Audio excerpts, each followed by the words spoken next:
So the next thing we really should get into then is, and Glenn Tate would kill me if we forgot to list this or mention this, but his audiobooks through Prepper Press just went live a little bit ago. And he's also got a couple other cool things going on. Can you talk about that a little bit? Yep, he's the entire series is now out on audiobook, and that's an opportunity for people that may have long commutes in the car who have been hearing about the series but just haven't had the time to sort of dive into the paperbacks or the ebooks, but still want to hear it, or people that have read all the series and now want to hear it on their commute. You can do that now, and he's also partnered with Working Man's Armory, and there's now a 17th Regulars AR-15.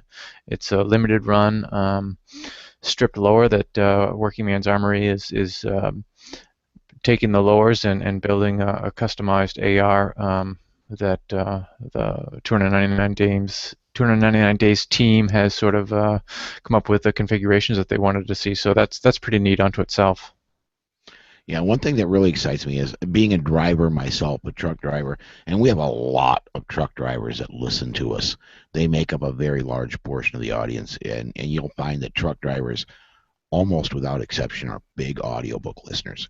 It really makes the miles go by, and so I would recommend any drivers that are interested in our show. They would really like that series of books. So. And now you've got a lot of other. I mean, let me put it this way: the Prepper Press has a lot of nonfiction, but you've also got some fiction that happens. What else have you got fiction-wise that's come out? Actually, it seems like we're moving more into fiction as time goes by. We just released After the Crumble, which is it's a post-collapse books, if you will, dystopian in nature. It takes place in the state of Virginia. Society, as sort of we know it, has collapsed. It's not a Mad Max scenario, but it's certainly not present day either. And that it's not so much nitty gritty, right?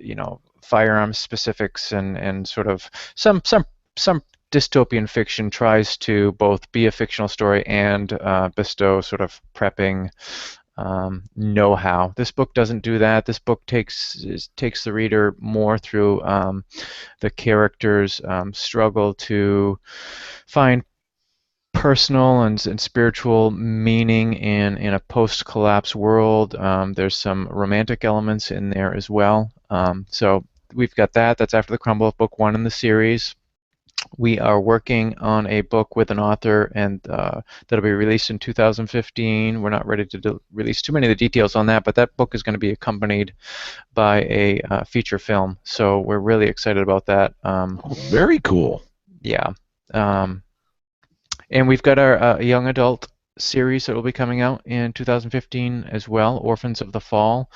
That takes place in the South, and it starts off in sort of a foster home environment with what people might call some at-risk kids. And as the economy continues to dwindle downward, state and federal revenues dry up, and it isn't long before all these kids are sort of left to fend for themselves. And then also, Davi Barker has just sent us his second book in the Survivor Max series, which is it's sort of a kids zombie survival series, which it's got some illustrations by Davi in it as well, and that's a fun read as well. Yeah, yeah. The now and the one thing as a prepper, and we're going to branch off here a little bit if you don't mind, but Sure. I don't know, I'm going to bring a little bit of politics into this. That's really my specialty. We had an election here just recently, and we, without what happened in the election, I was pretty certain that things are going to continue spiraling downhill quickly. And before Barack Obama left office, I was fairly certain a full collapse was going to hit, or at least a partial one. But something akin to what happened in Greece and is partially happening in Spain. But do you? No, we had a big Republican victory in in the first part of this month as we record this on the 29th of November. So as it gets released, it'll be the early part of last month. But do you think that that's going to make a whole lot of difference, or are we so set in stone that that things are kind of economically gonna collapse?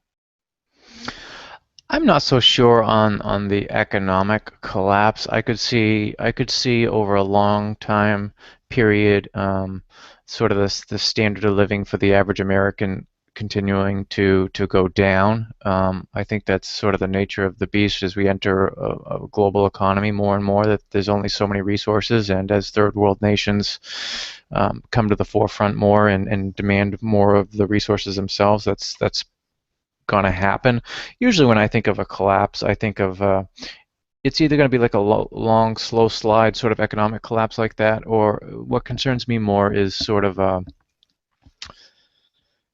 disease, EMP Really? type stuff, which may not be terribly realistic, but I think in terms of if we had an economic collapse, it wouldn't be as bad as sort of a modern Black Plague, or an EMP hitting the east or west coast.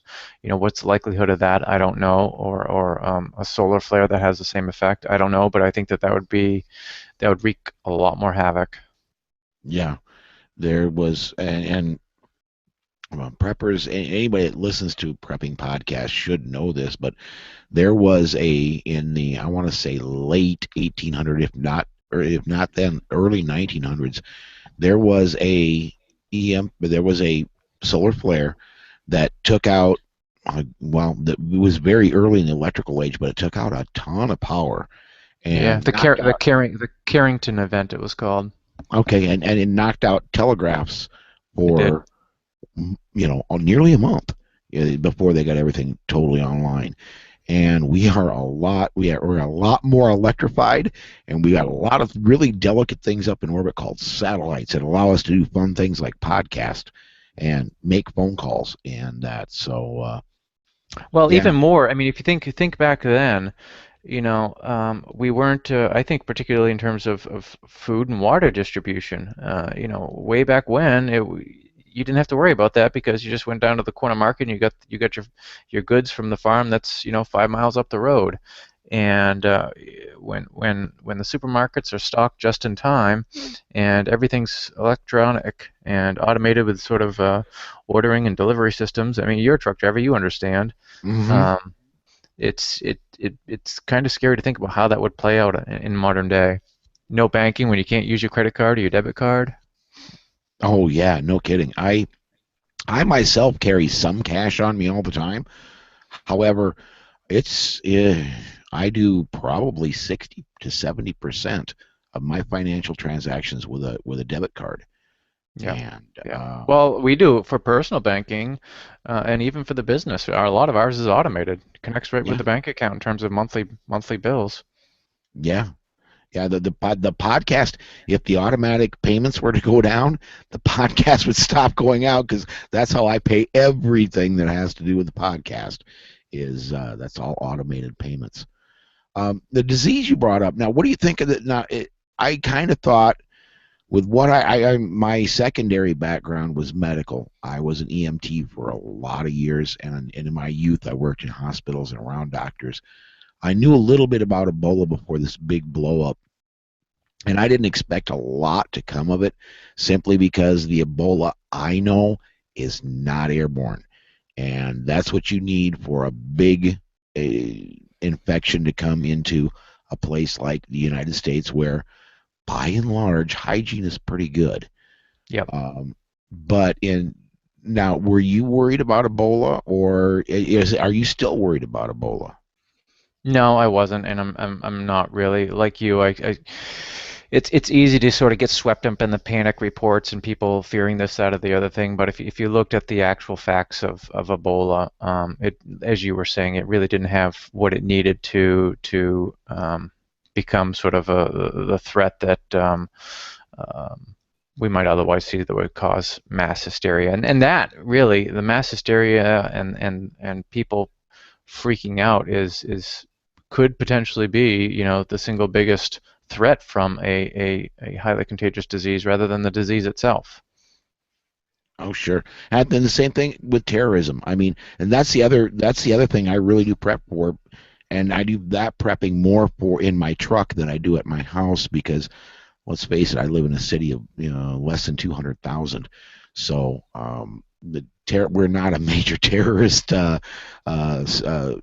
target here, but I drive to Chicago, I drive to St. Louis, I drive to a lot of big cities, and one other thing I think people should have on their radar if they live near a major city, any of the top, I would say 30 top cities in the most populated cities in the United States. I would keep terrorism on my radar. I'd be paying attention to that. Yep, I would too. So what we're just a little bit long on break here, but is there anything else Prepper Press is doing that we want to let the listeners know about?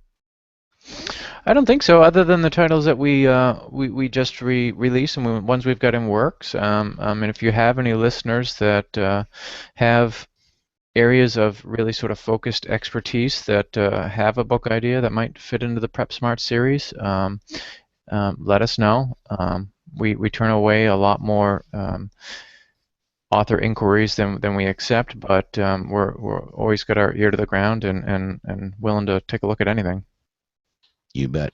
So if somebody were to want it, now, first of all, I would guess almost everything, if not everything you put out, is available in the usual places, the Amazon, Barnes & Noble, that kind of thing? Yes.